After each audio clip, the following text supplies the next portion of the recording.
Sebelum itu, marilah kita berselawat dan istighfar sebanyak 7 kali. Allahumma salli ala Muhammad wa ala ali Muhammad. Allahumma salli ala Muhammad wa ala ali Muhammad.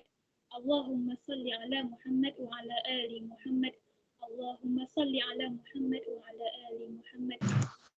Salli ala Muhammad wa ala ali Muhammad. Allahumma salli ala Muhammad wa ala ali Muhammad. Allahumma salli ala Muhammad wa ala ali Muhammad. Astaghfirullahalazim allazi la ilaha illa huwal hayyul qayyum wa atubu ilaih. Astaghfirullahalazim allazi la ilaha illa huwal hayyul qayyum wa atubu ilaih. Astaghfirullahalazim allazi la ilaha illa huwal hayyul qayyum wa atubu ilaih. Astaghfirullahalazim allazi la ilaha illa huwal hayyul qayyum wa atubu ilaih. Astaghfirullahalazim allazi la ilaha illa huwal hayyul qayyum wa atubu ilaih. Astaghfirullahalazim allazi la ilaha illa huwal hayyul qayyum wa atubu ilaih. Astaghfirullahalazim allazi la ilaha illa huwal hayyul qayyum wa atubu ilaih. Baiklah, yang dihormati Dr. Muhammad Nasri bin Abdullah selaku tuan penceramah kita pada pagi ini. Seterusnya Sri-Kandi guru yang dikasihi sekalian. Alhamdulillah, bersyukur kita kehadrat Ilahi kerana dengan limpah dan kurnianya Allah izinkan untuk kita bertemu pada pagi ini dalam sebuah majlis ilmu yakni bagi program jalinan orientasi Mahabbah dengan tajuk Pendidik versus Pengajar. Drama ini dianjurkan adalah bertujuan untuk memperkenalkan kepada sisi pendidik apakah yang dimaksudkan pendidik dan pengajar serta perbezaan antara keduanya di samping kelebihannya dalam aspek agama Islam. Hadirin yang dihormati, tak kenal maka tak cinta. Oleh itu, moleklah kiranya saya menceritakan serba sedikit latar belakang penceramah kita pada hari ini. Nama diberi Dr. Muhammad Nasri Abdullah. Beliau menetap di Masjid Tanah. Beliau merupakan Ketua Jabatan Perancangan Penyelidikan dan Inovasi. Demikian tersebut merupakan serba sedikit latar belakang penceramah kita pada hari ini yang hebat sungguh perjalanan hidupnya. Tanpa melengahkan masa, majlis kini menjemput Al-Fadil Ustaz Muhammad Nasri bin Abdullah untuk menyampaikan perkongsian beliau. Majlis mempersilakan. Okey, bismillahirrahmanirrahim. Assalamualaikum warahmatullahi wabarakatuh. Boleh dengar suara Ustaz? Boleh Ustaz. Sebab Ustaz Boleh Ustaz. Jarang guna Teams ni. Okey, biasa kalau guna Teams ni sebagai peserta saja, tak bercakap. Okey. Bismillahirrahmanirrahim. Alhamdulillahil alamin wa bihi nasta'in wassalatu wassalamu ala asyrafil anbiya'i wal mursalin wa ala alihi wa sahbihi ajma'in. Rabbi shrah li sadri wa yassir li amri wahlul 'uqdatam min lisani yafqahu qawli, amma ba'du. Qala Allah Ta'ala fi kitabihil aziz, a'udzu billahi minasyaitonir rajim. Ya ayyuhalladzina amanu taqullaha haqqa tuqatih wa la tamutunna illa wa antum muslimun. Wahai orang-orang yang beriman, bertakwalah kepada Allah dengan sebenar-benar takwa dan janganlah sekali-kali kamu mati melainkan dalam keadaan beragama Islam. Sadaqallahul azim. Baik, terima kasih anda pengacara, pengurusi majlis kita pada pagi Sabtu yang mulia ini. Seluruh ahli tuan kuasa program jalinan orientasi Mahabbah bagi tahun 2021. Seterusnya anak-anak pelajar PPI SMP ambilan tahun 2021 yang dikasihi sekalian. Pertama dan selamanya, marilah sama-sama kita panjatkan setinggi-tinggi syukur kehadrat Allah Subhanahu Wa Taala di atas izin dan inayahnya, di atas taufik dan hidayahnya pada pagi Sabtu yang mulia ini kita sama-sama dapat bertemu secara maya dalam satu program, dalam satu majlis ilmu. InsyaAllah program ini dan majlis ini ianya merupakan satu program yang penuh dengan keberkatan, penuh dengan keredaan daripada Allah Subhanahu Wa Taala. Beruntung bagi mereka-mereka yang dapat berada dalam dalam mana-mana majlis ilmu. Mudah-mudahan ianya menjadi asbab kepada kita untuk Allah Subhanahu Wa Taala memberikan ganjaran pahala dan memudahkan kita untuk menuju ke syurga Allah Subhanahu Wa Taala, insya-Allah. Baik. Ustaz harap semuanya siap-siap belaka dah sebab tadi pun baru lepas berzumba ke apa? Ke lompat-lompat biasa je? Silakan online. Tapi kalau kita dapat bersemuka seperti mana yang dilaksanakan sebelum ini secara fizikal, pasti program ni dia akan lebih lebih hebat, lebih ceria, lebih aktif dan sebagainya. Ini secara online itulah sekadar yang kita mampu buat. Okey, syabas dan tahniah kepada Tuan Kuasa kerana meneruskan tradisi penganjuran ni, POM ni. Kan cuma biasanya disebut POM tu, program orientasi mahabbah. Cuma kali ni ada jalinan kan, program jalinan. Okey. Baik, insya-Allah kita ada masa 1 jam. Ustaz ada slide. Kita akan berhenti ikut masa dan juga akan berhenti ikut slide. Kalau slide habis sebelum 1 jam, maka kita berhentilah. Kalau jam habis, slide tak habis lagi, kita berhenti ikut jam. So kita kena tepatlah, kita kena aku dengan masa. Kalau ikutnya jadual Ustaz ni pukul 9.30, tapi pagi ni Ustaz kena bawa anak Ustaz yang sekolah menengah tu pergi vaksin pukul 9. So tak apalah, kita ajar sikit, so kita buat awal. Okey. Ustaz share screen dulu tak pernah share screen lagi ni. Share screen ke share entire screen? Terus.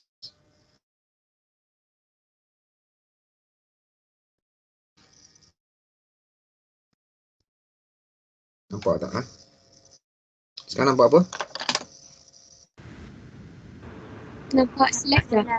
Nampak slide. Nampak slide. Slide show. Okey, nampak slide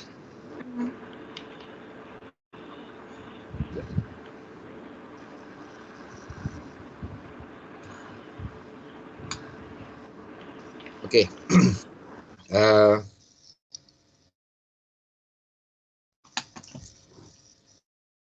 So ini dia punya mukadimah depan dah, seperti mana yang telah disebut oleh pengusi tadi. Okey, so tajuk kita pada pagi ini iaitu pendidik versus pengajar. Macam nak berlawan pula, macam nak wrestling kan. Versus pula ada berlawan pula. Okey, tak apa, kita tengok seberingkaslah pada pagi ini bahan-bahan yang telah ada disediakan oleh pihak Rustia kepada Ustaz, dan juga ada sedikitlah bahan-bahan Ustaz untuk kita sama-sama lihat, sama-sama ambil pengajaran.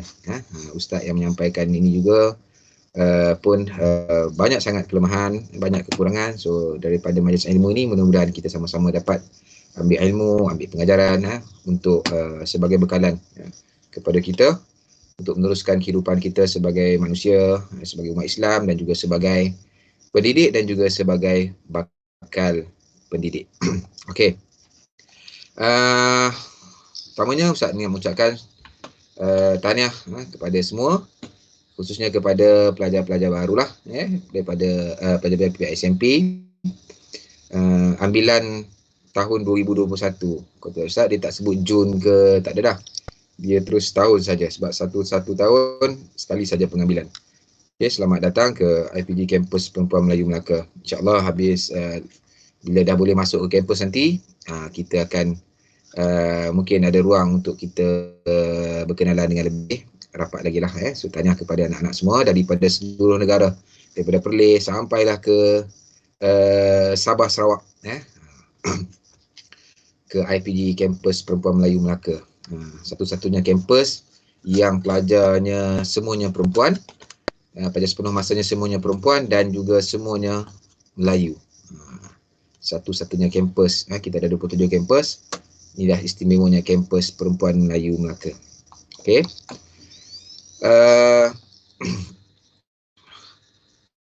Seterusnya marilah sama-sama kita lihat ayat ini di mana Allah Subhanahu wa taala berfirman, a'udzubillahi minasyaitonirrajim. Wa iz ta'azzana rabbukum la in syakartum la azidannakum wa la in kafartum inna azabi lasyadid. sekiranya kamu bersyukur kepada Allah Subhanahu Wa Taala, nescaya Allah akan menambahkan lagi nikmat ke atas kita. Wala in kafartum inna azabi lasyadid, dan sekiranya kamu kufur, tidak mensyukuri segala nikmat yang Allah Subhanahu Wa Taala kurniakan kepada kita, maka kata Allah, sesungguhnya azab aku sangat pedih. Okey, so ustaz nak mulakan dengan nikmat. Okey, dengan nikmat. Sesungguhnya Allah Subhanahu Wa Taala telah menganugerahkan kepada kita banyak nikmat, pelbagai nikmat yang kita telah kecapi, yang sedang kita kecapi, dan juga nikmat yang bakal kita kecapi yang kita tak tahu lagi apa nikmat yang akan kita dapat daripada Allah Subhanahu Wa Taala. Sesungguhnya Allah berfirman dalam surah An-Nahl, Allah kata, wa in ta'udu ni'matallahi la tuhsuha. Sekiranya kamu nak kira, kamu nak hitung nikmat Allah ini, menggunakan apa jua teknologi yang ada untuk kita nak menghitung nikmat Allah Subhanahu Wa Taala, sesungguhnya nescaya kamu tidak akan dapat menghitungnya. La tuhsuha, tidaklah kamu akan dapat mengiranya. Innallaha laghafurur rahim, sesungguhnya Allah itu Maha Pengampun lagi Maha Penyayang. Okey, ini mungkin pelajar-pelajar senior pernah nampak, Ustaz selalu bawa, Ustaz suka cerita tentang nikmat ini. Kadang-kadang kita terlupa, kan, kita merasakan nikmat yang ada di sekeliling kita itu merupakan satu masalah kepada kita, sedangkan ia merupakan satu nikmat kepada kita. Jadi ada ulama membahagikan nikmat itu kepada 3. Okey, yang pertamanya disebut sebagai nikmatul ijad. Okey, bagi pelajar-pelajar yang dah tahu tu, anggaplah ini sebagai satu ulangan ataupun tazkirah. Bagi yang belum mengetahui, ambillah ini sebagai ilmu baharu kepada kita. Baik, pertama kita kena syukur nikmatul ijad kita. Sebelum kita pergi nak jadi pendidik ke nak jadi apa pun, nikmat yang pertama yang kita kena syukur adalah nikmatul ijad. Ijad ini adalah nikmat kewujudan kita di atas muka bumi ini. Allah Subhanahu Wa Taala menciptakan kita ini merupakan satu nikmat. Kalau Allah tidak menciptakan kita, maka bagaimana kita nak merasakan nikmat-nikmat yang lain? So nikmat yang pertama adalah nikmatul ijad, nikmat kewujudan kita, di mana kita tidak pernah mengisi borang, tidak pernah memohon pun, tidak pernah meminta pertolongan untuk menjadikan kita, tidak pernah. Tetapi Allah Subhanahu Wa Taala yang menciptakan kita. Jadi ini nikmat yang pertama yang kita kena syukur banyak-banyak, nikmatul ijad. Baik, nikmat yang kedua adalah nikmat imdad. Nikmatul imdad. Nikmatul imdad ini iaitu nikmat yang kita katakan sebagai pelengkap kepada kewujudan kita. Ini yang kadang-kadang kita kita terlepas pandang, kan? Kita merasakan bahawa itu adalah satu bala, satu musibah, sedangkan di sisi Allah Subhanahu Wa Taala itu mungkin merupakan satu nikmat kepada kita. Okey, nikmatul imdad ini disebut sebagai nikmat pelengkap. Nikmat pelengkap. Okey. Contoh yang Ustaz bagi gambar kat situ, kan. Panca indera kita, dia merupakan nikmatul imdad. Okey, kalau wujud saja kita.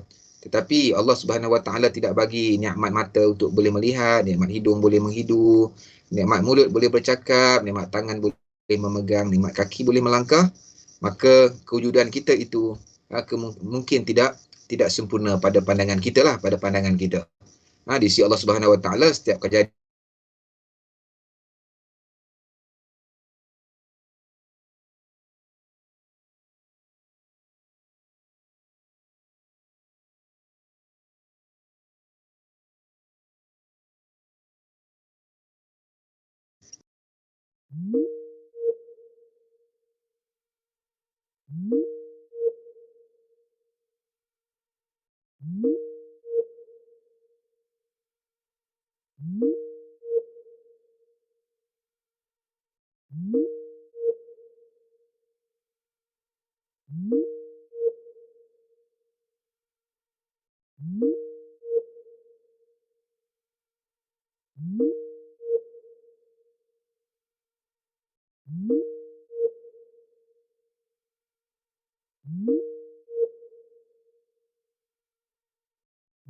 pengisian yang bermanfaat, yang terbaik untuk dia nak bagi kepada adik-adik junior dia. Kan? Ini juga merupakan satu nikmat yang besar kepada kita. Sebab tu kadang-kadang ada orang katakan kita ni kena bersyukur kepada kena berterima kasih kepada orang yang merancang untuk kita jadi baik. Kadang-kadang kita tak plan tapi orang tolong plan untuk kita supaya kita jadi baik. Kalau orang tak plan kan pada pagi ni, termasuklah ustaz pun, kalau pelajar-pelajar tak plan, tuan kuasa tak plan, tak jemput ustaz pada pagi ni untuk menyampaikan sesuatu kepada anak-anak pelajar, kan? Mustahil. Mungkin ustaz tidak dapat berada dalam majlis ilmu bersama dengan anak-anak sekalian. Mustahil. Sebab ada orang tolong plan.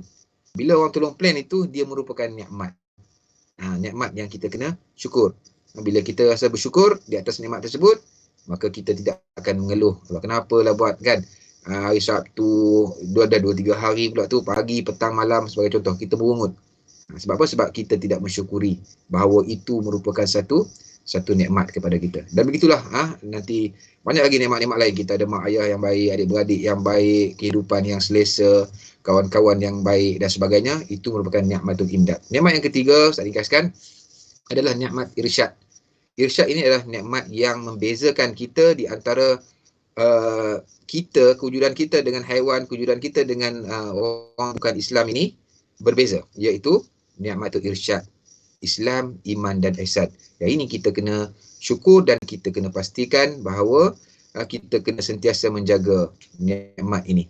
Islam, iman dan juga ihsan. Ini nak membezakan kita. Kalau ijad, kan, orang kafir pun dia wujud juga. Orang kafir ada juga nikmat imdad juga. Dia kaya, dia ada panca indera yang baik.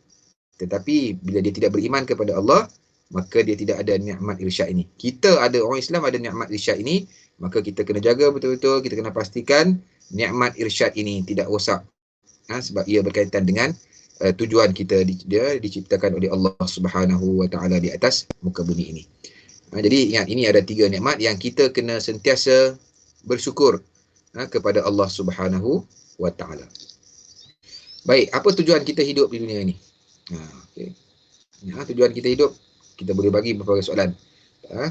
Tapi tujuan kita hidup mestilah selari dengan tujuan kita diciptakan. Tujuan kita jadi guru mesti selari dengan tujuan kita hidup di dunia ini.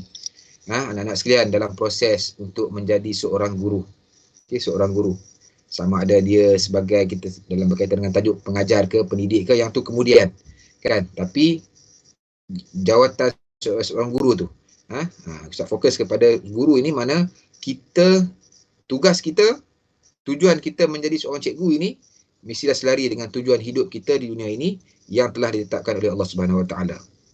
Kalau lari daripada tujuan yang telah ditetapkan oleh Allah Subhanahu Wa Taala, maka kita bimbang. Kita jadi seorang guru tetapi kita tidak menjadi guru yang diredai oleh Allah Subhanahu Wa Taala, pendidik yang diredai oleh Allah Subhanahu Wa Taala, pengajar yang diredai oleh Allah Subhanahu Wa Taala, sebab tujuan dia tak selari dengan tujuan hidup kita.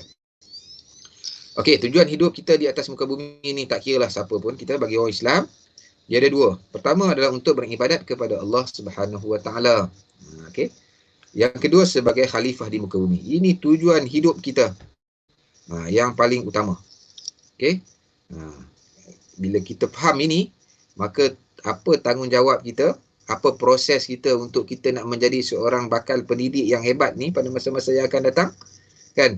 Maka mesti selari dengan ini. Kita jadi seorang cikgu yang rajin, tetapi dia tak solat, tak selari. Tujuan guru kita dengan tujuan kita hidup. Sedangkan kita hidup, kata Allah, adalah untuk beribadat kepada Allah Subhanahu Wa Taala. Okey. Yang kedua adalah sebagai khalifah di muka bumi ini. Ini tujuan hidup kita yang kita kena pegang, yang kita kena yang kita kena sematkan dalam hati kita, dalam fikiran kita. Jangan kita lupa, jangan kita lalai dengan 2 tujuan hidup kita di dunia ini, iaitu beribadat kepada Allah dan menjadi khalifah di muka bumi ini. Allah Subhanahu Wa Taala firman, "Wa ma khalaqtul jinna wal ins illa liya'budun." Tidak aku jadikan jin dan manusia melainkan adalah untuk beribadah kepadaku. Itu tujuan dia.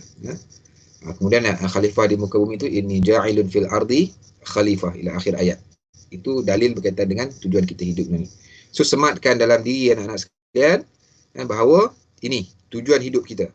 So apabila kita faham ini tujuan hidup kita di dunia ini, maka kita kena relatekan dengan tugas dan tanggungjawab kita.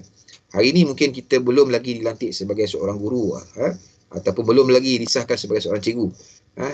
Dalam konteks proses menjadi seorang guru, menjadi seorang pendidik ini, kan proses belajar ini, kita kena tetapkan supaya mestilah selari dengan tujuan kita hidup di dunia ini. Okey, kita nak cemerlang dunia, nak cemerlang akhirat, kan? Pastilah, ini semua orang nak cemerlang dunia dan cemerlang di akhirat. Ini visi kita, visi umat Islam, visi seorang guru mukmin, guru yang yang benar-benar beriman kepada Allah Subhanahu Wa Taala. Okey, kita nak ini. Di dunia kita nak selesa dan juga kita nak kemudahan. Itu tujuan hidup dunia. Kan, kita tak nak hidup dalam susah dan sebagainya. Kita nak jadi cikgu yang kehidupannya selesa, guru yang kehidupannya selesa. Dalam konteks sekarang mungkin kita nak belajar dalam keadaan yang selesa. Okey. Kemudian yang kedua, di dunia ni kita nak apa lagi? Kita nak ketenangan dan kebahagiaan. Tenang dan bahagia. Sebab itu sangat tepat yang kita selalu doakan, Rabbana atina fid dunya hasanah wa fil akhirati hasanah wa qina adzabannar. Kan ya Allah ya Tuhan kami, kan, berikanlah kami kebahagiaan dunia dan akhirat. Itu yang kita mohon. Sebab tu kalau kita ni, kalau dah sibuk macam mana sekalipun anak sekalian, kan, lepas solat itu sibuk sangat, terlampau sibuk, kan, jangan tinggal doa ini, Rabbana atina fid dunya hasanah wa fil akhirati hasanah wa qina adzabannar. Sebab dalam itu sudah ada meliputi semua, kan, bahagia dunia dan akhirat. Jangan tinggal. Ini antara tujuan kita hidup dunia. Kita nak ini. So sebagai seorang pelajar sekarang ini dan nanti akan menjadi seorang guru, kan, ini visi kita di dunia. Selesa, ada kemudahan. Kemudahan ni mungkin ada pasangan yang baik, keluarga, rumah, kereta, ada gaji dan sebagainya. Itu kemudahan. Kemudian ketenangan dan kebahagiaan. Ini penting. Ini sangat penting. Jadi seorang guru yang beriman kepada Allah SWT, dia faham apa jua yang berlaku, kan, bahawa dia tahu ini adalah takdir daripada Allah Subhanahu Wa Taala. Bila dia tahu takdir ini daripada Allah Subhanahu Wa Taala, maka dia akan rasa bahagia. Akhirat kita nak apa? Ini kita beza dengan orang lain ni, kan. Kita orang Islam, kita nak akhir nanti redha Allah, dan yang kedua yang akhir adalah syurga yang abadi. Itulah perjalanan seorang muslim, seorang guru muslim, kan. Perjalanan akhirnya nanti, kan, kita sekarang ni sedang musafir dalam perjalanan, kan, kita berada di tempat yang ketiga ni, dunia ni tempat yang ketiga. Akhir sekali kita nak menuju ke syurga yang abadi. InsyaAllah kita duduk dalam majlis ilmu ini pun, dan satu hadis Nabi kata, siapa-siapa yang bersusah payah duduk dalam majlis ilmu, dalam mana majlis ilmu, Allah akan memudahkan dia menuju ke syurga. Apa hadis tu? Siapa ingat hadis tu? Man yuridillahu bihi khaira, bukan. Allah, Ustaz lupa dah. Tapi ada satu hadis Nabi, siapa-siapa yang bersusah payah. Siapa ingat? Wa man salaka tariqan. Okey, man salaka tariqan. Terima kasih. Man salaka tariqan yaltamisu fihi ilman, sahalallahu lahu tariqan ilal jannah. Kan, siapa-siapa yang bersusah payah duduk mencari ilmu ini, kan, tinggalkan kerja sekejap, tinggalkan lain, tinggal bangun awal, tinggalkan waktu rehat dan sebagainya, tinggalkan hobi-hobi yang kita biasa buat itu untuk berada dalam majlis ilmu, sahalallahu lahu, sesungguhnya Allah akan memudahkan jalannya, tariqan tu ilal jannah, kepada syurga. So ini yang kita nak. Ini kita kena set daripada awal. Kita masuk mula belajar ni, kita dah kena set kita punya ni. Okey. Okey, ini Ustaz doakanlah semoga semua siswi guru baharu ni, okey, taat kepada Allah. Sebab kita saja Ustaz bawa benda ni dulu, tiba-tiba nak masuk cerita pendidik, cikgu, kan, sedangkan kita baru nak kepala tu pun mungkin duk fikir tentang, duk masih lagi berangan-angan yang masa SPM dulu, masa sekolah dulu kan. Tak habis lagi. So, saya bawa benda dulu supaya bila mendaftar saja sebagai seorang pelajar di institut perguruan, pusat latihan. Pusat latihan, saya ingat pusat latihan. Bila pusat latihan, dia akan jadi tempat latihan. Okay. Memang tempat yang banyak kerja, sibuk, menyebabkan kita kurang rehat. Ini nama dia pusat latihan. So, pusat latihan kita adalah untuk melatih seorang guru. So, saya doakan semoga semua siswi guru, baik yang lama ke, baik yang baru ke, dan diri Ustaz sendiri lah. Kan, pertama, taat kepada Allah. Ingat. Yang kedua, solat mesti sempurna. Yang ketiga, hormati kedua ibu bapa dan sentiasa mendoakan mereka. Ini penting. Kan? Ini penting. Hormati dan sayangi pensyarah. Bersungguh-sungguh dalam melakukan sesuatu perkara, menyukai setiap mata pelajaran yang dipelajari, membantu rakan-rakan yang memerlukan, berdoa dan bersyukur kepada Allah, dan akhir sekali bertawakal kepada Allah Subhanahu wa taala. Okey.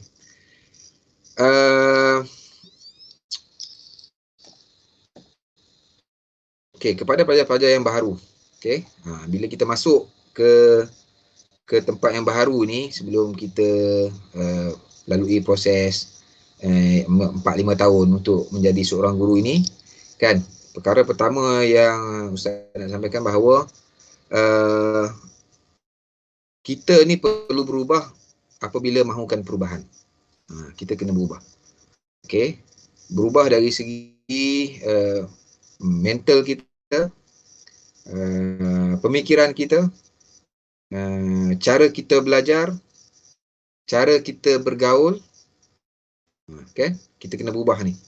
Berubah maknanya kalau daripada yang berubah ni maksudnya kalau dari dulu kurang sempurna kepada yang lebih sempurna. Kalau dulu kurang baik kepada yang lebih baik. Itu maksud Ustaz. So kena ada mindset tu kena ada berubah. Sebab budaya dah berubah. Okey, budaya dah berubah. Okey, so itu yang pertama. Ustaz nak bagi tip yang dekat-dekat lah. Okey. Beza orang cemerlang dengan orang yang malang. Beza guru yang cemerlang dengan guru yang malang. Okey, orang yang cemerlang dia memaksa dirinya untuk berubah. Manakala orang yang malang berubah hanya apabila terpaksa. So daripada sekarang kita kena lihat, kena sesuaikan dengan situasi. Okey. Dan jangan kita cuba kadang kita ni nak membezakan antara kita di IPG dengan di universiti. Kenapa di universiti kelas dia tak daripada pagi daripada pukul 8 sampai pukul 4. Kenapa di IPG daripada pukul 8 sampai pukul 4.30. Kadang-kadang malam pun ada kelas. Kan? Malam pun ada kelas lagi. Jadi kita kena berubah, pemikiran kita kena berubah. Sebab apa? Sebab kita nak cemerlang. Okay. Jangan tunggu orang suruh, kita sendiri. Sebab Ustaz dimaklumkan bahawa pelajar-pelajar yang terpilih ni merupakan siswi-siswi guru yang memang excellent di sekolah, baik dari segi akademik maupun co-akademik ataupun co-curriculum. So tidak ada masalah pada Ustaz, kepada anak-anak sekalian untuk melakukan perubahan yang positif. Okey, paksa diri untuk berubah. Dia kena lebih cekal, kena lebih kita kata mental tu kena lebih strong. Tak boleh touching sangat, tak boleh. So nak jadi cikgu ni dia kena strong sikit. Dia kena strong. Okey. So yang ni kita fikirlah diri kita sendiri, kita ni duduk kat mana. Okey, kita duduk kat mana. Ustaz tahu ni ramai-ramai ni kan. Dalam kita ada berapa orang semua ni MC pelajar baru kita? 200 berapa? 276. Okey, 276. Okey, ramai 276. So daripada ramai-ramai ni kita tak tahu sama ada dia masa dia mohon dulu tu dia mak dia suruh ke, ayah dia suruh ke, wallahu alam, ataupun dia memang diri dia sendiri. Diri dia sendiri yang nak jadi cikgu. Kita tak tahu. So kita sahaja yang tahu, diri kita sendiri yang tahu kita ni duduk dekat mana. Adakah masih lagi duduk rasa aku tak nak jadi cikgu, sedangkan dia dah daftar lah sebagai bakal guru. Kan? Ini kita kena tentukan. Okey. Dan kita nak akhir sekali bahawa apapun objektif kita adalah kita nak melahirkan pendidik yang hebat, pendidik yang cemerlang, pendidik yang unggul dan sebagainya. Maka kita kena setkan kita punya pemikiran kita kena berubah. Okey. Jangan salahkan keadaan, buat perubahan. Apa juga keadaan pun kita kena sesuaikan diri kita untuk kita capai misi dan visi kita untuk menjadi seorang guru yang kompeten. Okey, so siapa kita? 6 tahun lagi. Kita nak cerita nak menjadi seorang pendidik.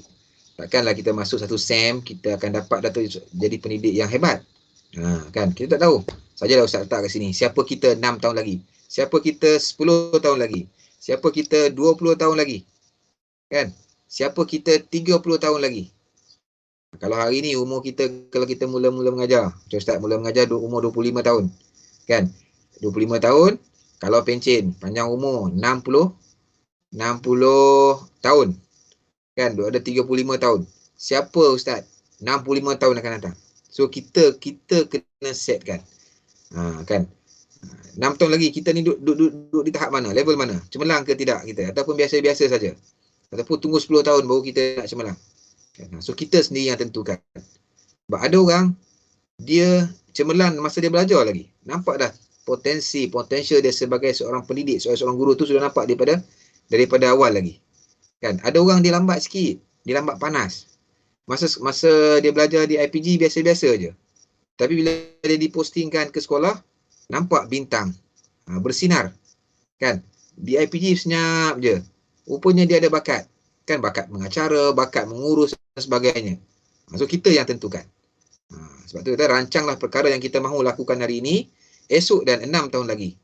Jika perancangan itu sudah dilakukan semalam, itu lebih baik. Jangan risau, andai terlupa merancang semalam, kenapa kita masih ada hari ini untuk kita melakukan sesuatu. Ni. Hari ini kita mendaftar PPISMP untuk khususnya kepada anak-anak pelajar ustaz yang barulah. Ada 5 tahun di IPG. Okey. Ni. Tempoh ini kita sudah merancang apa kita nak jadi pada masa-masa yang akan datang. So dia bermula daripada hari ini. Kalau hari ini kita tak dapat merancang dengan baik, maka 5 tahun nanti dia akan memberi kesan apa yang kita buat pada hari ini. Okey. Ini visi dan misi IPGM. Sebelum kita cerita pasal pendidik, mengajar sebagainya ni, kita tengok ni dulu supaya kita faham. Kan? Visi IPGM, IPG peneraju kecemerlangan pendidikan guru. Misi IPGM untuk melahirkan guru yang kompeten dan berjiwa pendidik. Ni. Kena dengan tajuk kita kan, berjiwa pendidik. Walaupun Ustaz tak masuk secara mendalam tentang apa itu pendidik dan pengajar, kita kena faham bahawa ini antara mission kita. Our mission is untuk melahirkan guru yang kompeten, yang mahir, yang berketerampilan, yang cekap, kan? Serta berjiwa pendidik. Berjiwa pendidik melalui program-program pembangunan guru yang dinamik ke arah pendidikan sekolah bertaraf dunia. So ini visi misi kita yang kita kena sematkan dalam pemikiran kita. Kalau orang tanya apa visi IPGM, visi kita peneraju kecemerlangan pendidikan guru. Maknanya kita akan challenge semua program-program pendidikan guru di IPT, di universiti awal sebagainya. Kita nak, bila sebut tentang pendidikan guru, IPG yang penerajunya. Kita lah. Kan? Kita lah. Pelajar-pelajar lah yang sebagai penerajunya. Apa misi kita? Nak melahirkan guru yang kompeten. Mudah-mudahan bila habis saja belajar di IPG, kan, dipostingkan, melahirkan bakal guru yang kompeten dan berjiwa pendidik. Berjiwa pendidik. Okey. So pendidik dan versus pengajar. Kita bukan nak berlawan ni. Kan? Sebab dia perkara ini hanya kita kata tokoh-tokoh saja ataupun yang cuba membezakan. Hakikat sebenarnya kadang-kadang benda ni hampir sama je. Kan ada masa dia ada jiwa pendidik, ada masa mungkin dia hanya kita kata mengajar saja. Tengok kadang dia boleh bertukar. Kan? Kadang-kadang mungkin pendidik dan pengajar ni orang yang sama. Pada masa dalam satu situasi yang lain, dia memang ada jiwa pendidik. Okey. Dalam situasi yang lain, dia hanya sebagai seorang pengajar. Nanti kita tengok sikitlah apa tokoh-tokoh pakar-pakar memberikan perbezaan di antara pendidik dan pengajar ni. Okey. Ini bahan ni disediakan oleh Ustaz ambil sikitlah, bahan disediakan oleh oleh Urustia. Pernah Urustia buat kan, Urustia cari kan, susah masukkan sikit.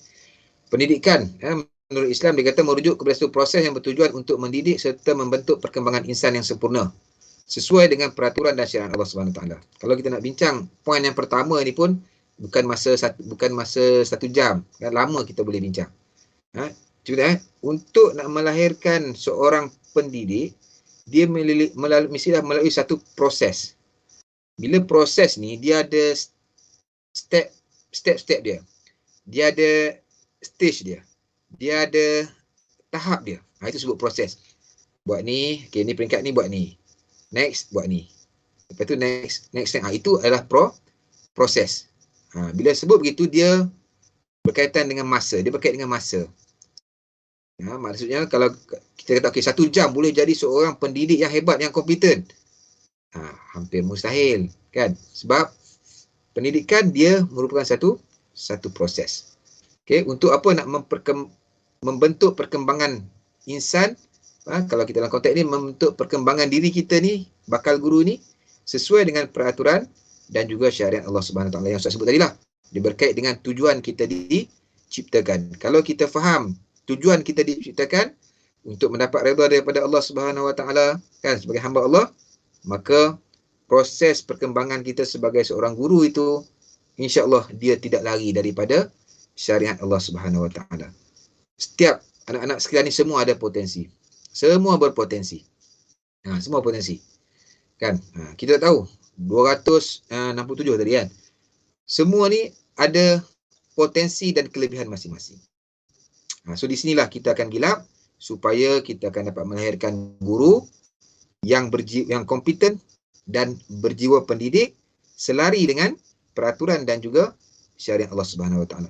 Kita tak nak melahirkan cikgu yang hebat, yang kompeten tetapi dia tidak selari dengan Allah Subhanahu Wa Taala, dengan syariat Allah Subhanahu Wa Taala. Itu rugilah. Itu bukan tujuan kita. Sebab apa? Kalau kita lari daripada tujuan tu, kita bimbang nanti, kan? Kita di hujung nanti, kan, matlamat akhir di akhirat itu kita tak dapat. Syurga Allah tu kita tak dapat. Okey. Ini tak ada sikit lah. Okey, siapa itu pengajar dan pendidik? Ini kata-kata tokoh lah. Dia kata pengajar ni hanya tumpu kepada pengajaran dan kelas sahaja. Okey. Maksudnya, mungkin dia tak pedulilah, tak ada ni. Dia mengajar je, habiskan sukatan je. Kan? Ustaz boleh sebutlah benda ni. Tapi anak-anak mungkin yang baru, tak ada lagi pengalaman ini, tak ada lagi masuk mengajar dalam kelas dan sebagainya, kan? Sebenarnya kadang-kadang mungkin kita ni bermula dengan ini. Kita mengajar aja. Tapi lama kelamaan jiwa pendidik yang kompeten tu dia akan datang kemudian sedikit demi sedikit. Kalau sebelum ni kita mungkinlah kan yang dia pernah masuk kelas, kita just masuk kelas, mengajar, okey buat kelas. Lagi aspek-aspek lain kita tak ambil kisah.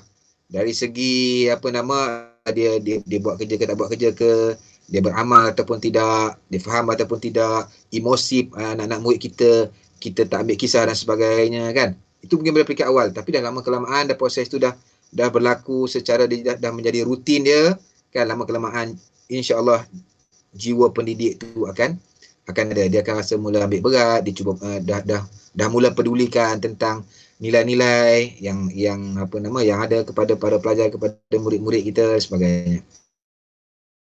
Okey, hubungan antara guru dan pelajar tidak erat, dia kata. Perkara yang berkaitan dengan memberitahu dan menyampaikan. Maknanya bagi tahu itu je. Dia tak ada macam rasa empati dan sebagainya kepada murid-murid, tak ada. Berbentuk fizikal tanpa mempunyai sentuhan emosi kepada pelajar. Memastikan sukatan pelajaran berjaya ditamatkan mengikut ketetapan masa yang dijadualkan. Ini kata-kata tokoh lah, kan. Ini maknanya dia tak ada sampai kita kata mendalam, menjiwai guru tu. Jiwa pendidik tu belum sampai. Dia hanya melaksanakan tugas-tugas yang hakiki sahaja. Itu dalam literature kata itu adalah ciri-ciri pengajar. Okey, pendidik pula apa? Orang yang memberi arahan dan juga pendidikan. Maksudnya basicnya dia mengajar.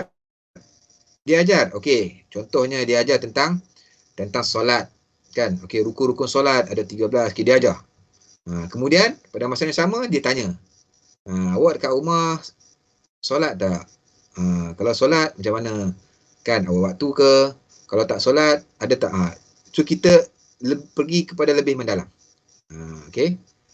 Ataupun kalau kat sekolah mungkin kita ajar dia, buat sama-sama dengan dia. Bukan hanya kita semata-mata mengajar saja. Kita turut serta, ajak dia, mengajak. Itu dikatakan sebagai pendidik. Tugasnya bukan saja mengajar tapi mendidik, membentuk intelek, moral, sosial pelajar supaya menjadi insan kamil yang mempunyai peribadi mulia. Maknanya dia lebih lagi daripada mengajar. Kalau murid tu contohnya dia ajar tentang kewajipan menutup aurat. Sebagai contoh kewajipan menutup aurat. Dia lihat anak-anak pelajar dia, anak murid dia kan ada masalah lagi dari segi menutup aurat. So dia tak boleh tengok tu. Dia rasa nak tegur, dia rasa nak bimbing, dia rasa nak ajar. Dia rasa nak mendalami. Kenapa dah ajar kan, dah tahu apa hukum, wajib menutup aurat dan sebagainya. Dia akan pergi lebih mendalam lagi. Kenapa awak tak buat? Kenapa awak tak tutup aurat? Dia akan ambil berat lagi. Luar daripada waktu kelas. Kemudian sangat mahir dalam mengajar. Maksudnya dia kena mengajar juga. Dan memberi tumpuan kepada pembangunan dan penilaian terhadap pelajarnya. So menilai kemajuan pelajar. Budak tak faham, ada usaha untuk nak buat kelas tambahan ke dan sebagainya. Buat extra kelas. Ambil masa yang lebih sikit untuk nak bantu pelajar-pelajar, bantu murid-murid. Kan? Kemudian cuba cari jalan yang terbaik macam mana nak bantu. Apa kaedah yang terbaik untuk bantu pelajar. Bukan mengajar kata apa? Mengajar nak habiskan sukatan saja, ikut je. Tak. Dia akan cari, dia akan fikir, dia tengok rupanya Aisyah ni dia masalah sikit ni, dia lambat sikit faham, contoh kan. So dia akan cuba, dia akan mendekati Aisyah ni, tanya khabar, bincang supaya apa? Supaya Aisyah yang tadi mungkin dia rasa macam tertinggal ni dapat kecap apa yang dia tak boleh tu. Okey. Memastikan muridnya dapat meningkatkan prestasi dalam intelektual dan moral. So yang mengajar tadi pun dia ke arah tu juga kan. Dia ke arah tu juga. Tapi bila pendidik ni dia tak boleh. Dia tengok saya sebut tadi lah. Kalau dia tengok prestasi anak murid dia lemah ni dia akan bantu. Dia tak akan biarkan. Dia tak akan buat tak kisah. Okey, selain guru, ibu juga mampu untuk menjadi pendidik. Inilah yang sebenarnya dia bermula di rumah lah kan. Tapi ni bagi kita cerita pasal di sini tak ada mak ayah, jadi kita tak Ustaz tak payah nak elaborate banyak ni lah. So maknanya peranan kita ibu bapa tu adalah merupakan pendidik yang pertama dan paling pengaruh dalam membentuk diri kita. Okey, ini sedikit perbezaan. Okey, pendidik ni merujuk kepada seorang yang memberi arahan intelek, moral, sosial. Pengajar dia kata fokus kepada penyampaian kurikulum sahaja tanpa ada sentuhan emosi. Tapi mungkin pada masa yang sama dia mengajar dulu. Kan? Kemudian dia memberi fokus kepada pembangunan intelek ataupun dari segi rohani. Okey. Mengajar pelajar, pendidik dia mendidik pelajar. Pendidik adalah seorang guru yang mahir. Semua guru bukan pendidik, tapi semua pendidik adalah guru. Okey, semua pendidik adalah guru. Okey, pendidik memberi tumpuan kepada pembangunan kemajuan, guru memberi tumpuan kepada kurikulum dan sukatan pelajaran sahaja. Tapi pada masa yang sama tu saya sebut tadi, kita tak boleh nak membezakan 100% ada perbezaan yang ketara. Sebab pada masa yang sama, okey, dia perlukan mengajar mengikut kurikulum, habiskan kurikulum, kan ikut sukatan. Cuma kalau rasa jiwa pendidik tu ada lebih lagi, maka dia akan memberikan lebih lagi daripada situ, dari segi nilai dan sebagainya. Okey. Aku apa dah? 9, 18. Okey, sebagai rumusan, mengajar merupakan perkara yang berkait dengan memberitahu, memahamkan dan menyampaikan. Manakala mendidik merupakan perkara yang berkaitan dengan mengajak, mendorong, membimbing dan memantau. So ini sebagai rumusan yang Ustaz rasa sesuai lah untuk kita ni berkaitan dengan ni. Mengajar dia merupakan perkara yang berkait dengan memberitahu. Kalau sebelum ni pelajar murid kita tak tahu, kita bagi tahu. Kalau murid kita sebelum ni dia tak faham, kita fahamkan dia. Kalau sebelum ni tidak ada orang yang menyampaikan maklumat ataupun ilmu ni, kemahiran ni kepada murid kita, so kita menyampaikan. Itu mengajar. Mendidik ni dia up sikit, dia lebih sikit dari situ. Dia bukan sekadar mengajar, bukan sekadar dia memberitahu, bukan sekadar dia nak memahamkan anak murid kita dan menyampaikan, tetapi pada masa yang sama dia mengajak, mendorong, membimbing, bertanya khabar, pantau dan lain-lain lagi. Maksudnya ada ekstra tumpuan diberikan kepada anak-anak murid kita. Sebab tu kalau masuk dalam kelas kan, kalau tengok murid kita mungkin kenapa dia senyap je muka, macam ada masalah je, dia tidak biar, dia akan bertanya kenapa, ada masalah ke, tak sarapan ke dan sebagainya. Dan itu jiwa seorang pendidik. Okey, menjadi pendidik berkualiti. Yang pertama, kena ada keyakinan lah. Yakin. Sebab tu saya cakap, kita nak dapat keyakinan ni dia memerlukan proses. Mungkin di peringkat awal, kita nak mencari pengalaman, kan. Mungkin tahap keyakinan kita tu mungkin kita kata agak rendah. Tapi proses ini penting untuk menjadi seorang pendidik yang berkualiti. Mengasuh serta mendidik pelajar mengikut falsafah pendidikan kebangsaan. Nanti belajarlah nanti anak sekalian. Boleh masuk ke kelas nanti akan ada satu kita mesti akan belajar tentang falsafah pendidikan kebangsaan. Kalau Ustaz nak cerita kat sini panjang pula ceritanya nanti. Okey, pendidik yang berkualiti juga dia mestilah memiliki tahap kesabaran yang tinggi. Kena sabar. Okey. Yang ketiga, mesti ada berjiwa penyayang. Mengasihi anak murid dia dengan perasaan kasih sayang. Maknanya dia ikhlas dalam mendidik, kan. Respect kepada pelajar, bawa mereka ke jalan-jalan yang baik, ke jalan-jalan yang benar. Ini contoh maknanya ciri-ciri untuk menjadi pendidik yang berkualiti. Yang keempat adalah mestilah dia kita kata ada ciri-ciri mudah memahami. Mudah memahami. Kalau sebut sini sebagai dia fleksibel lah. Dia fleksibel ikut situasi. Yang kelima adalah bijaksana. Bijaksana.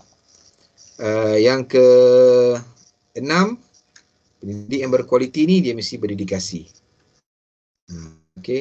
Dia ada kesungguhan lah. Yang ke berapa dah? 5, 6, 7. Dia merupakan pelindung. Memberi perlindungan dari segi emosi, menghilangkan emosi-emosi negatif anak murid. Ini adalah pelindung. Yang ke-8 adalah kesungguhan. Jadi pendidik yang berkualiti ni tak kira masa. Kalau kita nak jadi cikgu ni, kalau kita banyak berkira masa, yalah kita boleh menjadi cikgu, tapi sukar untuk kita menjadi cikgu ataupun guru yang berkualiti lah, pendidik yang berkualiti. Kalau kita mudah berkira masa, sebab jadi cikgu ni dia kerja tak ikut, dia bukan office hour, dia kerjanya mungkin sampai ke malam, sampai ke tengah malam dan sebagainya. Kemudian yang ke-9 adalah membanggakan pelajar. Maknanya memberi pujian kepada pelajar, memberi penghargaan kepada anak murid kita, kepada pelajar kita. Sama ada dari sudut lisan ataupun dari sudut material. Yang ke-10 adalah cakna dan terkini. Memberi input kepada anak-anak murid kita benda-benda yang terkini. Dan ambil berat, alert dengan maklumat dan juga isu-isu yang terkini untuk disampaikan kepada pelajar-pelajar, kepada anak-anak murid kita. Ini antara ciri-ciri untuk menjadi pendidik yang berkualiti. Sebagai kesimpulan, karisma guru sebagai seorang pendidik memberikan impak besar kepada pembangunan integriti anak-anak didik kita. Seorang guru yang mempunyai karisma yang tinggi, dia akan memberi kesan kepada pembangunan mental, pembangunan akademik anak-anak murid kita. Seorang guru seharusnya berjiwa pendidik dan pengajar. Saya sebut tadi dia mestilah ada dua ni. Okey, pendidik dan juga pengajar telah mencurahkan ilmu dan diperkasakan lagi dengan keazaman untuk memanusiakan pelajarnya dengan nilai murni yang menjadi teras dalam kehidupan. Guru harus peka dengan realiti pelajar hari ini serta membuat pendekatan contemporary, maknanya semasa, yang terkini, seperti yang saya sebut tadi. Okey, sesuaikan dengan realiti masa kini. Dan guru perlu mempunyai jati diri yang jitu supaya dapat dijadikan sebagai contoh teladan kepada anak-anak murid. Jiwa pendidik dan pengajar haruslah bersatu agar sentuhan daripada kedua ini berjaya membentuk jiwa pelajar yang sempurna dan juga yang luhur. Okey. Ini kesimpulan berkaitan dengan pendidik dan juga pengajar. So maknanya pendidik dan pengajar ni dia orang yang sama. Semua jiwa kita saja yang menentukan sama ada ni kita ni lebih kepada pengajar saja ke ataupun lebih kepada jiwa pendidik. Ini balik yang saya sebut tadi bahawa kita di IPG adalah untuk melahirkan guru yang kompeten dan berjiwa pendidik.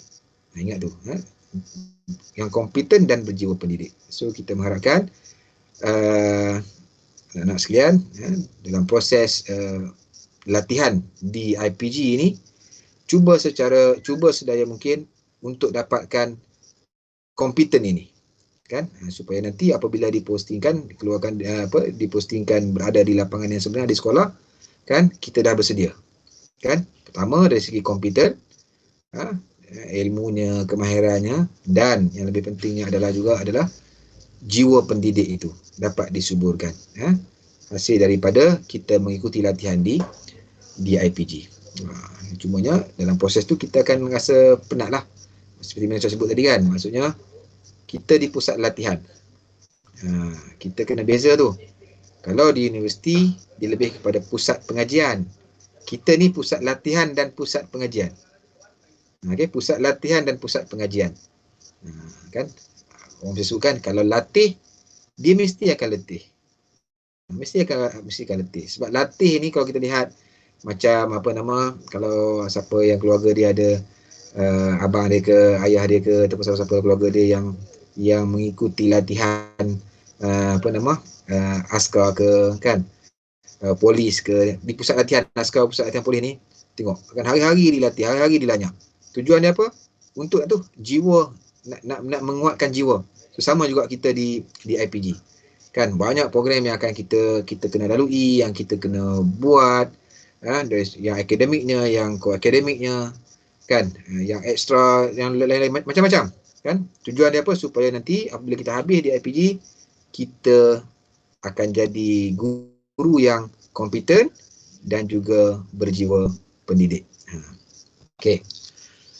So, anda semua adalah bakal menjadi pendidik yang unggul dan cemerlang. So, di sini dah bermulanya. Okey, anak-anak sekalian. Ni. Nanti dah boleh masuk kampus ni. Kita kali ini adalah 3 anjung utama lah. Kan? Ini bilik-bilik kelas. Nanti dah masuk nanti kita boleh boleh jalan-jalan. Sekarang ni dah online, tengok gambar je lah. Okey. Sikit Ustaz nak bawa sebelum kita tamatkan ni. Hati-hati dengan perangkat yang menjerat kecemerlangan kita. Pertama, kita masih lagi mengenangkan kegemilangan lalu. Aku dapat 8A, 10A, aku dapat itu biar dia jadi kenangan. Jangan duk kenang lama-lama. Okay. Kemudian, hati-hati dengan kejutan budaya ni. Kena pilih. Jangan sampai kita terjebak dengan budaya-budaya yang boleh merencatkan, merangkap kita, menjerat kita untuk kita menjadi cemerlang. Pilih atau dipilih oleh rakan-rakan yang salah. Memilih atau dipilih oleh rakan-rakan yang salah. Ini pun kena beringat. Okay, kena jaga. Cumanya kita di IPG ni, pada Ustaz, semuanya bagus-bagus. Semuanya bagus. Mungkin ada sikit-sikit lah kan. Karakter, sikap-sikap tu insyaAllah. Kita sama-sama bantu. Kita sama-sama saling memberi teguran, saling memberi nasihat. Sebab semuanya sama level je. Semua nak jadi cikgu. Semuanya bakal guru. Takkan nak jadi rakan-rakan yang salah lagi kan. So kita kena sama-sama memberi nasihat. Hilang semangat. Belajar bersendirian. Ini tak boleh. Ini semua boleh merangkapkan. Di IPG ni kita tak boleh, sebab nanti bila kita dipostingkan, bila kita bekerja, kita tak boleh kerja seorang-seorang. Kan kita kena bekerja dengan orang lain, dengan rakan sejawat lain, dengan rakan sekerja yang lain. So daripada sekarang lah di IPG lah kita jangan belajar secara bersendirian. Mungkin masa SPM dulu kita belajar seorang-seorang. Kan bila masuk di IPG tak boleh. Mesti kena belajar secara berkumpulan, secara tim. Okey. Ingat, kemudian terlalu bersaing dan tidak bekerjasama. Terlalu bersaing dan tidak bekerjasama ni, bersaing ni bagus, tapi bersaing sampai kadang-kadang sampai kedekut, tak nak berkongsi dengan orang lain. Ini kita tak nak. Ini boleh menjerat kecemerlangan kita. Silap mengurus masa, silap melakukan aktiviti. Ini semua kita kena hati-hati dengan perangkap ini. Okey. Ustaz tak nak ulas saya banyak, cuma bagi poin saja supaya kita berhati-hati dengan perangkap yang boleh menjeratkan kecemerlangan kita.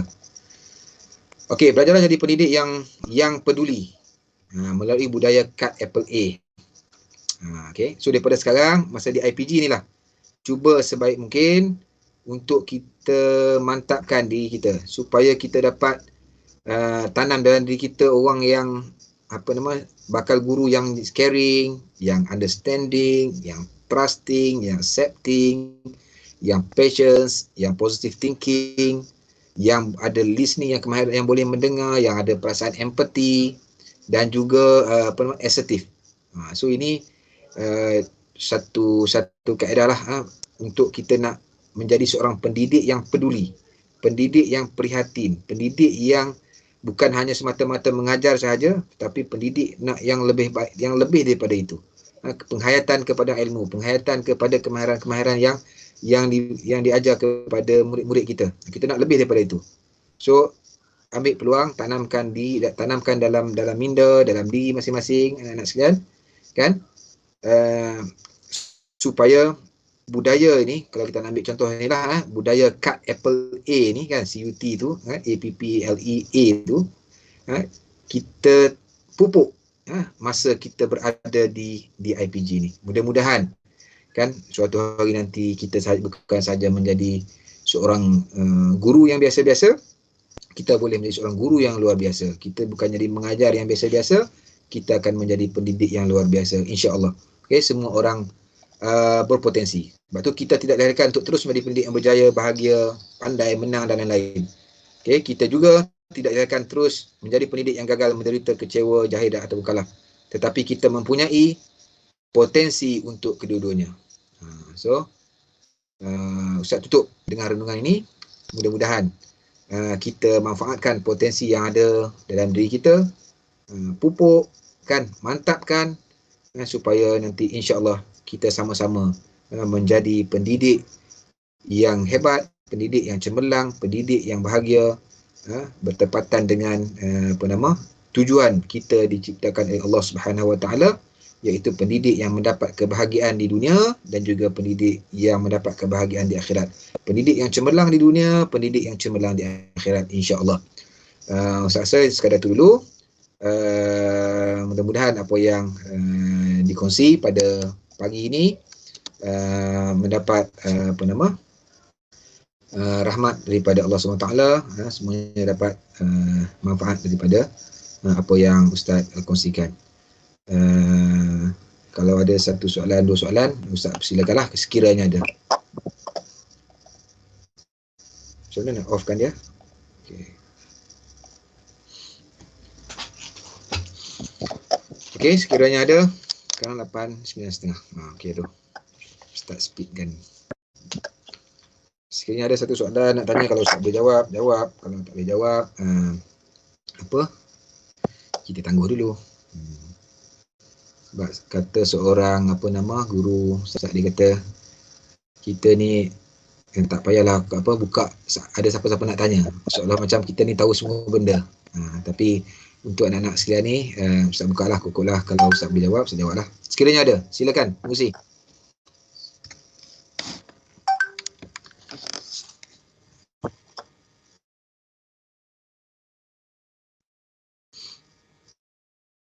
Siti Nur Akidah. Okey.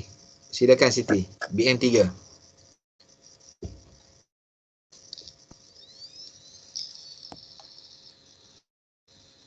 Saya tak dengar suara.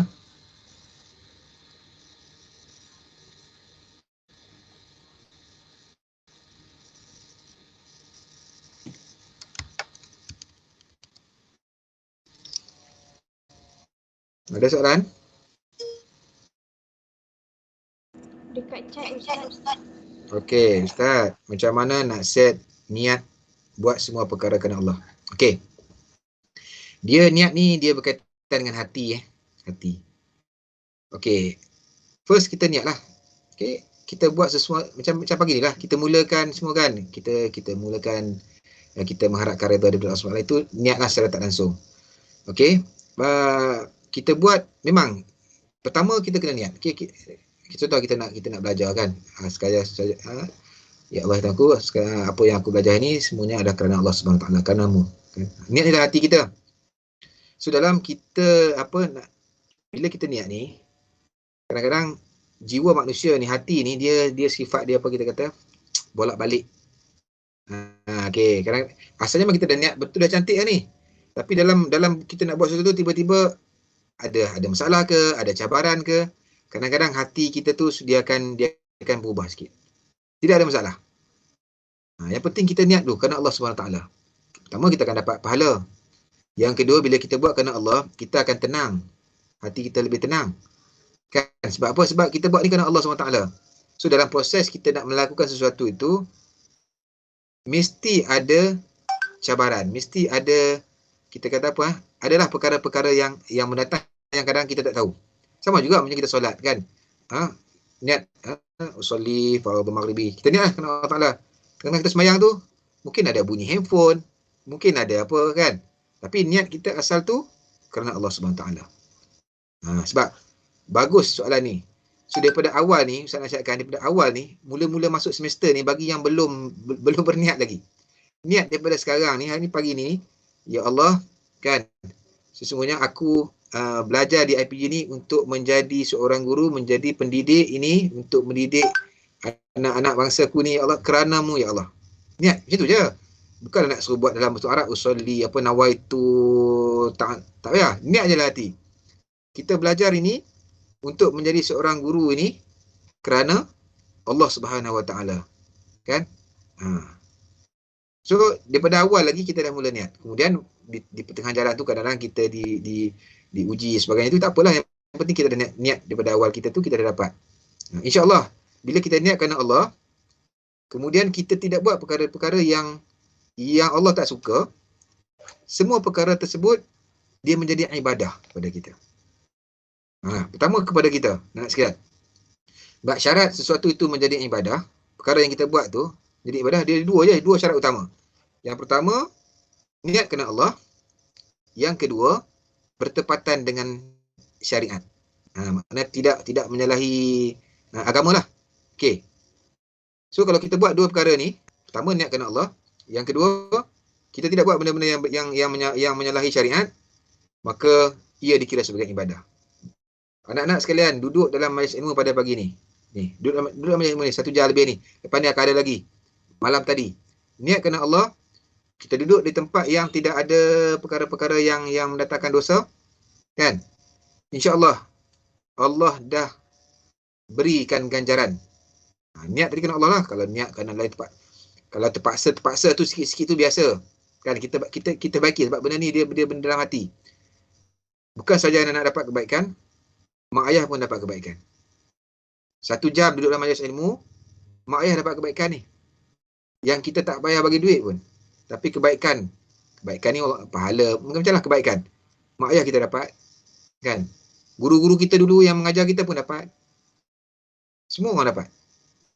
Itu kelebihan apabila kita buat sesuatu kerana Allah, dan yang kedua tidak bertentangan dengan syariat. So Ustaz nasihatkan ni sebab kepada anak-anak lah, ni semua peringkat anak-anak semua ni kan, supaya setkan niat daripada hari ni niat ni untuk 5 tahun akan ni, bermula ini niat kerana Allah, niat kerana Allah kan. Kemudian jangan buat perkara-perkara yang boleh mendatangkan kemurkaan Allah SWT yang bertentangan dengan, insya-Allah perjalanan hidup anak-anak sekalian, pertama Allah redha, yang kedua Allah berkat, yang ketiga insya-Allah Allah akan permudahkan. Allah akan permudahkan. Cara Allah permudahkan mungkin tak sama apa yang kita nak. Okay? Kita nak begini, Allah akan bagi cara lain. Kadang-kadang Allah hantar orang lain untuk memudahkan kita. Kadang-kadang Allah hantar sedikit ujian untuk memudahkan kita. Itu kita serah kepada Allah. InsyaAllah kalau kita niat kerana Allah, InsyaAllah Allah akan bantu. So tahniah kepada anak sekalian. Ini bakal-bakal guru. Bakal-bakal guru, bakal-bakal pendidik yang hebat. InsyaAllah. Okay. So, cukup aku dah.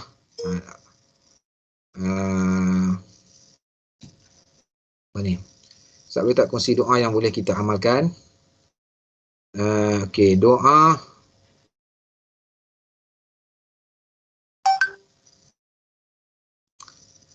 Sekejap.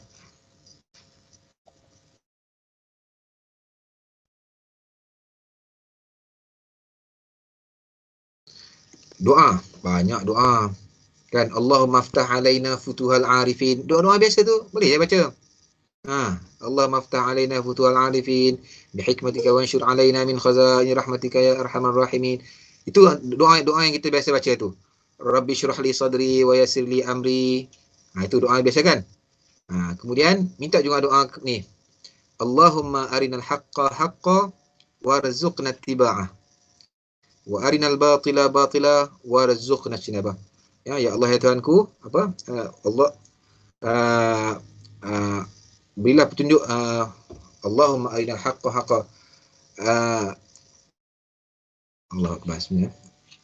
Tunjukkan kita kata kebenaran itu dan kami akan ikuti, dan kalau benda tu tidak baik kan, kita jauhi itu. Allahumma arinal haqqa haqqa warzuqna ittiba'ah. Rezekilah kami untuk kami ikut kan. Wa arinal batila batila, jika daripada kami itu benda yang tidak baik kan, warzuqna ittiba'ah, rezekilah kami untuk kami jauhi dia.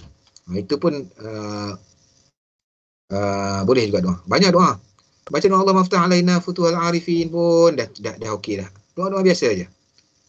Okey. Doa untuk cemerlang ni banyak. Kan, Rabbana atina fid dunya hasanah wa fil akhirati hasanah wa qina adzabannar, tu pun okey. Kemudian kalau nak yang doa yang komplit lah. Baca doa ni pendek. Allahumma inna nas'aluka salamatan fid din. Kan, ya Allah ya Tuhan kami kan, selamatkan Allahumma inna nas'aluka salamatan fid din, keselamatan, kesejahteraan dalam beragama, wa afiatan fil jasad kan, kesihatan yang afiat di tubuh badan. Dia bagi wa afiatan fil Allahumma inna nas'aluka salamatan fid din wa afiatan fil jasad wa ziyadatan fi ilmi, dan tambahkanlah ilmu, wa barakatan fi rizqi, rezeki yang diberkati. Sehingga akhir tu. Allahumma inna nas'aluka salamatan fid din wa afiatan fil jasad wa ziyadatan fi ilmi wa barakatan fi rizqi wa taubatan qabla al-maut. Kan, taubat sebelum mati, wa rahmatan 'indal maut, rahmat ketika rahmatan ketika sakaratul maut tu, okey. Wa rahmat. Allahumma inna nas'aluka salamatan fid din wa afiatan fil jasad wa ziyadatan fi ilmi wa barakatan fi rizqi wa taubatan qabla al-maut wa rahmatan 'indal maut wa maghfiratan ba'dal maut. Kan, pengampunan selepas kematian. Kan, wa hawwin 'alaina fi sakaratil maut, kan, permudahkan ketika mana sakaratul maut, wan najati min, dan jauhi daripada api neraka. Cukup lengkap daripada mula kita lahir, tambah ilmu sampailah kepada mati. Itu pun satu doa yang ringkas. Kalau nak yang belum hafal, boleh hafal doa tu. Dan doa-doa yang lain lah. Okey. Lagi tak? Tengok, Ustaz tengok ada satu lagi tadi. Okey. Berkaitan dengan guru yang cemerlang, dengan guru yang malang. Bagaimana pula kalau guru tak pernah berubah pun, dia masih dengan sikap dia, suka salahkan orang dan sebagainya. Okey. Dia macam saya sebut lah, kita ni ada macam-macam jenis karakter orang ni. Kan. Okey, ada yang dia cemerlang daripada awal, ada yang dia potensi kecemerlangan tu tak ada. Banyak faktor lah, banyak faktor. Mungkin dia sendiri tak nak, ataupun ada faktor-faktor lain yang mempengaruhi dia. Kan? Sebab tu pada Ustaz, memang kita akan jumpa ni guru-guru yang memang tak nak berubah. Dia suka mendatangkan masalah kepada orang lain, kan?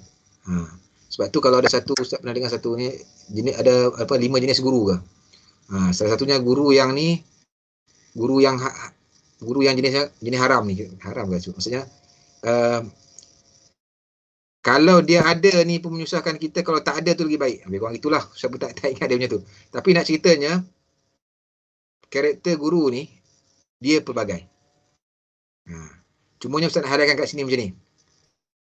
Kita pastikan kita cemerlang.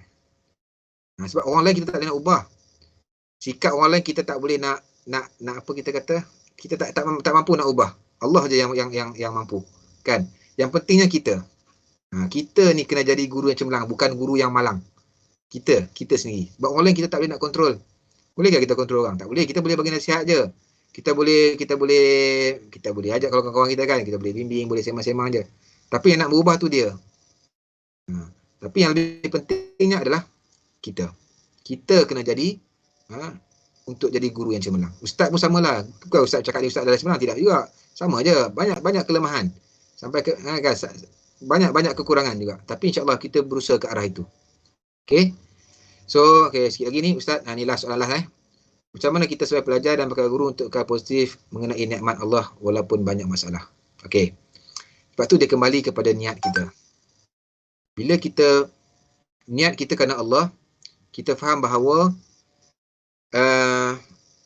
dalam proses menjadi seorang pendidik, dia bukan mudah seperti mana yang kita sebut secara lisan ni. Dia mesti kita akan lalui pelbagai mihnah dan tribulasi, cabaran-cabaran yang akan ada. So dalam keadaan-keadaan begitu, ada masa kita akan jadi down. Bila masa kita letih. Yang penting kita tahu, kita ni dia tak kena ni. Kita kena cari sesuatu. Kalau masa kita down, kita kena cari apa perkara yang boleh nak upkan kita balik. Ada masa kita ini manusia biasa. Kita mungkin sukar untuk nak kekalkan positif sepanjang masa. Lisan kita mungkin betul. Lidah kita mungkin positif, betul. Tapi realitinya, apa yang berlaku tu dia tidak semudah itu. Mesti ada dalam keadaan itu kita akan rasa down. Kita akan rasa negatif sikit. Pemikiran kita akan rasa negatif sikit. Kan? Itu pada Ustaz itu biasa. Kan? Cumanya bila kita sedar itu, ini adalah ujian. Allah nak bagi aku sedikit ujian untuk Allah nak bagi nikmat yang lebih baik daripada ni. Allah nak bagi ujian supaya mungkin Allah nak ajar kita supaya bagaimana nak melatih kesabaran. Contoh. Kan? Allah bagi kawan-kawan kita yang mungkin agak malas. Kan? Allah nak ajar kita mungkin bagaimana kita nak memberi nasihat kepada kawan-kawan kita. So kalau kita melihat dari sudut yang begitu, insya-Allah kita akan build up balik. Kita akan bangunkan balik sifat positif dalam diri kita. InsyaAllah. Sebab tu pentingnya adalah niat tadi. Kerana Allah SWT. Kan? Dan juga kita kena berusaha. Banyak cara. Betul Ustaz tadi, jangan yang jerat kecemerlangan tadi. Bersendirian tu. Belajar bersendirian, hidup sendirian tu dia akan boleh merosakkan boleh menjatuhkan kita punya nilai positif dalam diri kita. Okey? So, itu sikit pandangan Ustaz. Kalau ada baik, ambillah. Kalau rasa macam tak tepat, tidak ada masalah. Okey? Wallahu a'lam. Ustaz cukup aku 9.45. Lepas ni ada slot lain lagi. Jadi pada Ustaz minta ampun, minta maaf banyak-banyak. Seandainya ada salah dan silap. Pasalnya pasti ada salah dan silap lah. Kita manusia biasa ni. Mudah-mudahan apa yang kita kongsi pada pagi ini memberi manfaat kepada diri Ustaz sendiri yang menyampaikan dan juga kepada anak sekalian yang mendengar. Sekian, wabillahi taufiq wal hidayah, warridha wal inayah. Assalamualaikum warahmatullahi wabarakatuh. Kembali kepada pengusi.